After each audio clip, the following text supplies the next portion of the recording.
आज हम राजा भगीरथ की कहानी आपको सुनाने जा रहे हैं, जिन्होंने अपने अथक प्रयास से अपने पूर्वजों को तारने के लिए गंगा जी को पृथ्वी पर अवतरित किया। जय श्री हरि। सनातनी टेल्स बाय राज में आप सभी का स्वागत है। सत्यव्रत के वंशधरों में महाराज सगर बड़े प्रतापी और पुण्यात्मा थे।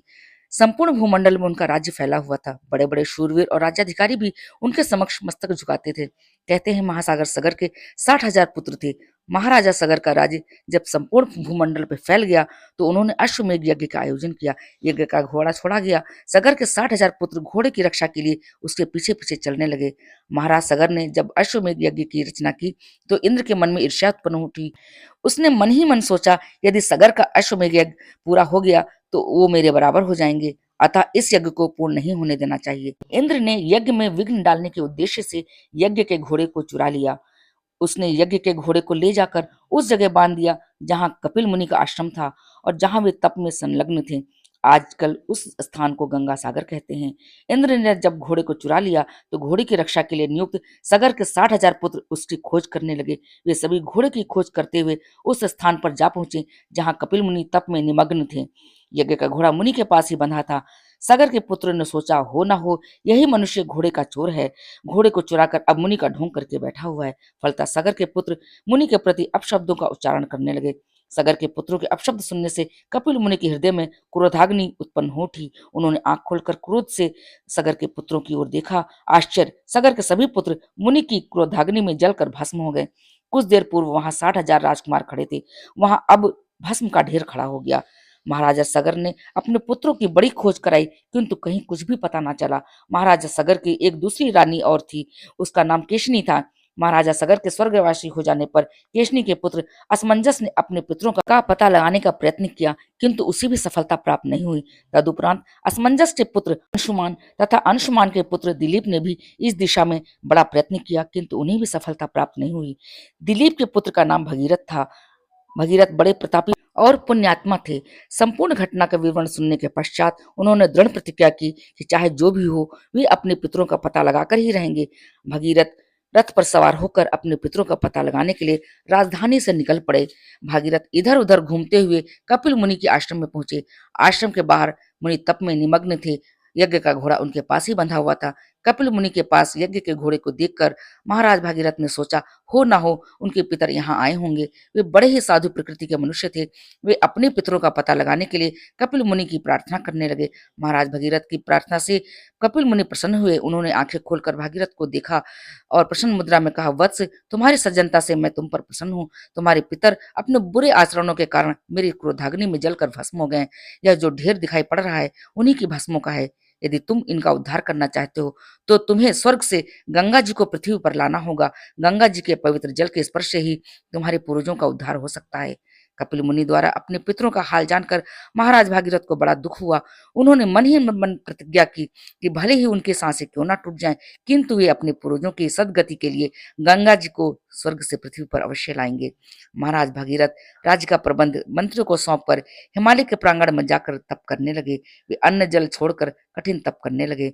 उन्होंने बहुत दिनों तक कठोर तप किया। प्रचंड आंधियां आईं, प्रलय वृष्टि हुई, पत्थर बरसे और बिजलियां भी कड़की, किंतु महाराज भागीरथ का तपासन हिमालय की तरह दृढ़ था। उनके कठोर तप से गंगा जी प्रसन्न हुई। उन्होंने प्रकट होकर कहा, वत्स, मैं तुम्हारे तप से प्रसन्न होकर धरती पर आने को तैयार हूँ, किंतु प्रश्न यह है, जब मेरी प्रचंड धारा स्वर्ग से धरती पर गिरेगी तो उसे कौन रोकेगा? यदि उसे रोका नहीं गया तो यह पृथ्वी सतह तोड़कर पाताल लोक में चली जाएगी। गंगा जी का कथन सुनकर महाराज भागीरथ चिंतित हो उठे। वे चिंता भरे स्वर में बोले, फिर मैं क्या करूं माँ? गंगा जी भागीरथ के साहस और पुरुषार्थ पर प्रसन्न थी। उनके प्रेम और उनकी भक्ति ने भी गंगा जी को पुलकित कर दिया था। वे प्रसन्न मुद्रा में बोली, वत्स, मेरी प्रचंड धारा को रोकने की शक्ति भगवान शिव के अतिरिक्त अन्य किसी में भी नहीं है। तुम तप के द्वारा उनको प्रसन्न करो। यदि वे प्रचंड प्रवाह को रोकने के लिए उद्यत हो तो मैं धरती पर आकर तुम्हारी अभिलाषा अवश्य पूर्ण करूंगी। गंगा जी के कथन से भागीरथ को बड़ी प्रेरणा और उत्साह प्राप्त हुआ। वे भगवान शिव को प्रसन्न करने के लिए तप करने लगे। भागीरथ के तप से शिव भगवान प्रसन्न हुए।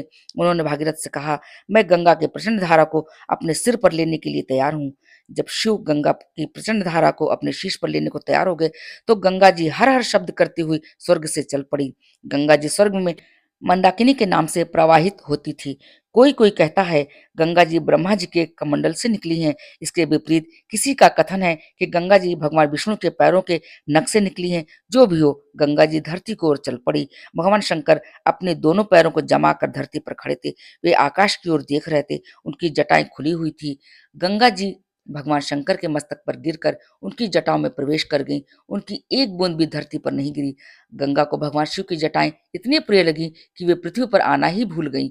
शिव शंकर ने गंगा की प्रचंड धारा को अपने शीश पर धारण किया, अतः वे उसी दिन से गंगाधर कहे जाने लगे। गंगा जी जब शिव की जटाओं के प्रेम के जाल में उलझ गई तो भागीरथ के समक्ष पुनः समस्या उत्पन्न हो गई। अब वे करें तो क्या करें? वे अब कौन सा उपाय करें जिससे गंगा जी धरती पर प्रवाहित हों? महाराज भगीरथ शिव को प्रसन्न करने के लिए पुनः तप में संलग्न हुए।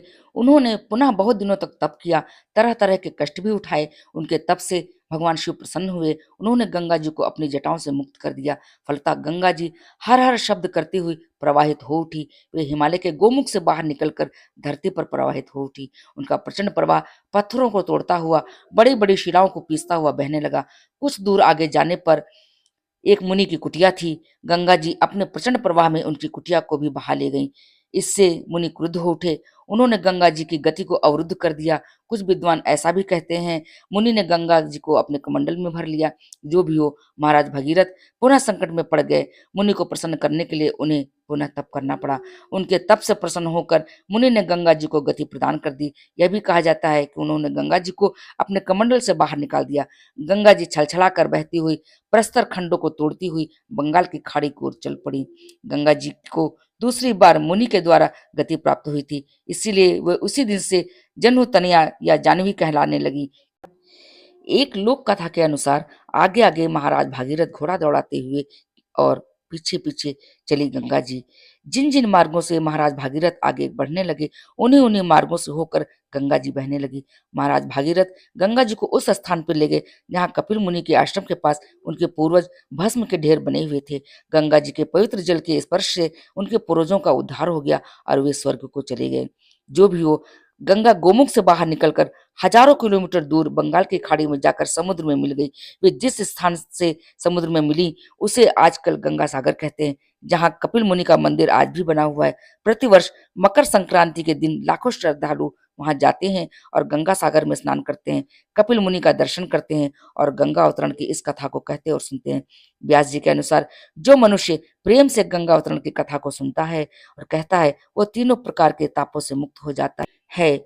अगर ये कहानी आपको अच्छी लगी हो तो मेरे चैनल को लाइक करें, शेयर करें। आगे भी ऐसे वीडियोस देखने के लिए मेरे चैनल को सब्सक्राइब करें। जय श्री हरि, जय श्री हरि।